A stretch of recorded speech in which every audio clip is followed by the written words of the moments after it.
Hello and welcome back to Up the Villa podcast. If you're new, subscribe to the channel, drop this video a like and get involved in the comment section down below and share your lineups on social media by using our website as well. So yeah, get involved, enjoy the show. Right, predicted lineup for West Ham United v Aston Villa. Cheers everyone who's checked out our match preview. If you haven't, go back and have a look at that. We went live, so it was great to have some interaction with a lot of the Villa fans. So let's have a look then. Let's share the screen and let's see what we got going on. Before we do, let's have a little look at the West Ham lineup from their last game then. So this was against Brighton, where they lost 4-0. Started Danny Ings on his own up top. Benrahma, Paqueta, Bowen, Souček and Rice. So that's their sort of midfield / attacking vibe. Ben Johnson. Right, so let's have a look at what Villa can do then. I do expect them to make some changes, so I think they will want to react to that loss. So it's down to Villa to put it on them, I think. I think if Villa can really go there and do what we do well, keep possession of the ball. If we keep the ball, we're going to get a lot of joy. We know from the match preview that West Ham's average possession all season is at 43%. So they don't keep the ball very well. They turn it over. They look to make quick breaks. They look to get the ball quickly, playing through Rice. So I think if we can shut that midfield down a little bit, and stop the ball going into Bowen. If they do play Benrahma, maybe Scamacca might go up top, maybe Antonio. We don't really know what they're going to do and how they're going to react to that loss. Maybe we can have a look at what they do in the Europa Conference game. But I think what was so good with West Ham a few years ago is that they had that functioning midfield of Rice and Souček, which was just so good.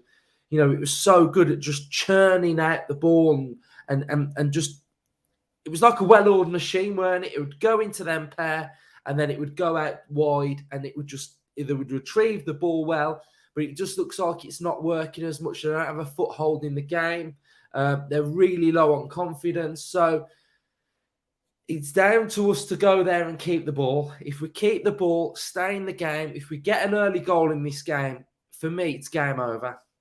An early goal for Villa in this game, and it is all over. There's discontent galore with their fan base at the minute as well. They are low on confidence. They're in a relegation battle. So, like I've said, like we've all said, it's down to Villa to turn up and do what we do best, really. Do you know what I mean? We what do we do best away? Shut teams down, keep the ball, keep it tight. We are good at sort of looking after a lead. So I'm really expecting and hoping that we have that same level of performance.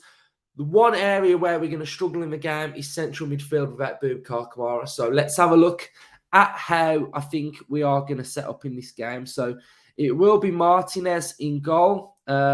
He's sort of done really well recently. 2 clean sheets. This back four of, banging confidence now with 2 clean sheets. West Ham, albeit scored 4 against Forest in their last home game, don't really score that many goals. We're going to go with a Mings and a Konsa partnership, pretty standard. And then we're going to go with a Matty Cash on the right. So, he's playing himself bang into form. And like what I was saying on the match preview that we did for this game, that I now want to see some of these players going on a big run now till the end of the season, like keeping their confidence, keeping their form, taking it into the next season, which I think is quite crucial. So, he's playing really well. So I think Cash will start on the right-hand side. And, shout out to Ashley Young because, although Ashley Young's not in the side now, Cash's form is a testament to how well Young performed at the start of the season and midway through the season as well, that he pushed and pushed and pushed Cash to get back into the side. Cash is now got the shirt and he's now knowing that he can't sort of dip his levels, or Ashley Young will come back into this side. So I think the impact Young has had on Cash is massive as well. On this left-hand side, Villa fans, I'm torn, on this left-hand side. I'm really, really torn of what we do, where we go. I think,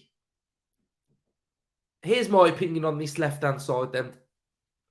I think Emery's vibe, I think he likes Luca Dean defensively. And then he likes Moreno attacking-wise. So I think he doesn't mind alternating the two. Whenever I see the lineup and I'm like, oh, he's gone with that one or he's gone with that one, I think Emery's just chilling it, and I think he just does it on a game-by-game basis of what he expects. I think if we were looking at a similar type of game, like when we went to Goodison, what did he do? He went with Luca Dean. Against Palace at home, he went with Moreno. Moreno had a good game. Moreno had a good game at home.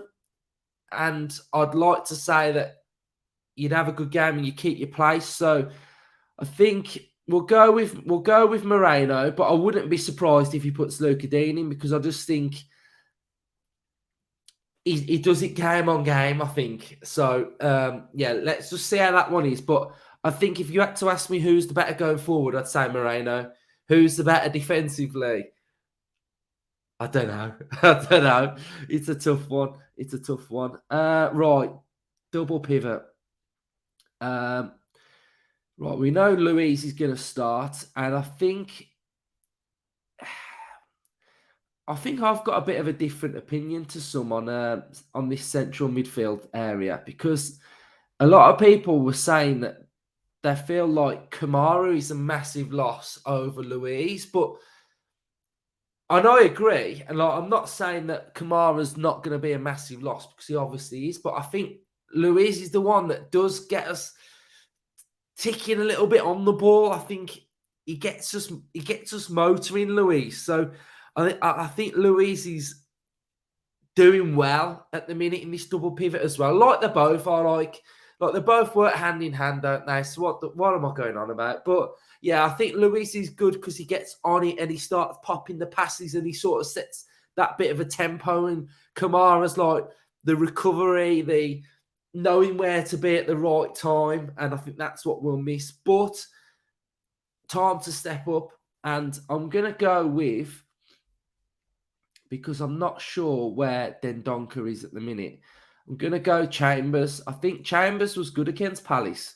Chambers was really good against Palace. And I think the thing for this position here is this position that we're going to have to play now with this player that's playing as the holder in the double pivot is, like I said on the preview as well, it's not like you're just going out there and it's like the players having to take the responsibility to sort of manage the game. The player that comes in will be coached all week. They'll be briefed all week in video sessions, analysis sessions on what to do in this game. When we had Cutler on, he said there's that many meetings before a game on tactically on how to be, etc., etc. So that fills me with massive confidence that this player that's coming in 100% knows his role, 100% knows where he's got to be, who he's got to pick up, awareness of right time, right place, when to go, when not to go, who to mark, who not to mark. So I think that gives me with massive, massive confidence. So I think it will be Chambers. Again, McGinn has got a massive role in this game, because we saw against Palace that, he was breaking into this area, wasn't he? He was breaking into the box. He was getting on the end of stuff.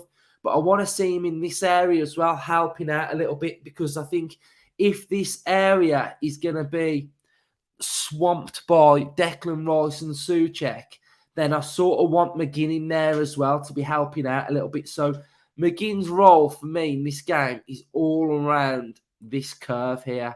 I think that's where I think McGinn has got to be helping out. So I think if McGinn can do that, then I'll be confident this midfield will win the battle. Again, I'm going to go with Jacob Ramsey in this area because I think he's looking not back to his best, but he's getting there slowly. I think that the performances are sort of creeping up each time. So I think if he can have a really good game, progressive carries, running through that West Ham midfield, then I think we'll get some joy as well. And I think, he has got a big job on his hands to come and help out Moreno, because this is where Jared Bowen's going to be as well. And he is a massive, massive threat. So I think this area, again, is going to need some help. It's going to need some cover. We know that this left-hand side likes to go a little bit higher, so it's important that, we've got protection all over the pitch as well, and everybody helps out. And when this back three sort of shifts a little bit, that we're not sort of like wide open. So I think it's important that we do have support in certain areas. So I think that's what I want to see. Just everybody working hard for each other, knowing their roles, knowing when to go. When one goes, who's going to help out? Watkins up top is an absolute given. So I think Watkins is going to be leading the line for Aston Villa. He loves a fixture in London, doesn't he, Watkins? He loves a fixture in London. And then we're going to go with Buendia, because I think he can help out in that area a little bit as well. So I want to see us like supporting each other really well. So I'm going to go Buendia. I think I'm more comfortable when Buendia's in the side, because I just feel like everybody is in unison. So So when I was on about McGinn, this is the area that I think he's got to have a real big game and he's got to help out. So that's the area that I think McGinn needs to really help out in this game and support the midfield and support everybody else. Ramsey coming back, helping to support Moreno.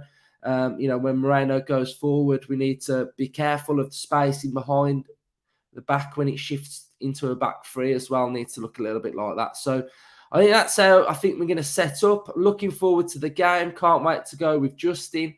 A little bit of a mention about the bench as well. I know a lot of fans get a little bit annoyed about the fact that we're having two keepers on the bench. And Emery sort of touched on this and said that he's putting two keepers on the bench because he doesn't want to put a youth player on the bench for no point at all. So I think it's one of those where I know a lot of people say, why don't he just put some youth on the bench? But if he's not prepared to play him, what's the point? What are they going to gain from sitting on the bench for 90 minutes? So I think Emery's sort of in this mindset of, if you're on the bench, I'm prepared to use you and you're going to play. So I think that sort of addresses the bench area as well. So, it's a big game, an important game. It's one of them where it shows where we're at, doesn't it? If we can come out of this game now and pick up 3 points, 3 wins in a row, we are right in there. We are right in that mix. So, again, it's about the character of the team. Can they rise to that occasion? Can they get to that level? Can they show us that we're about to embark on going on to that next level? So, looking forward to it. Tough game. They're all tough. Every single one of them's tough. So, they all pose their certain problems. But I think we can do it. I think we've got enough in us. Confidence is high. I think if Danny Ings starts for West Ham, we know that he can't play on his own. So we know how to play him. So, looking forward to it. So thanks, everybody, for watching. Subscribe and up the Villa.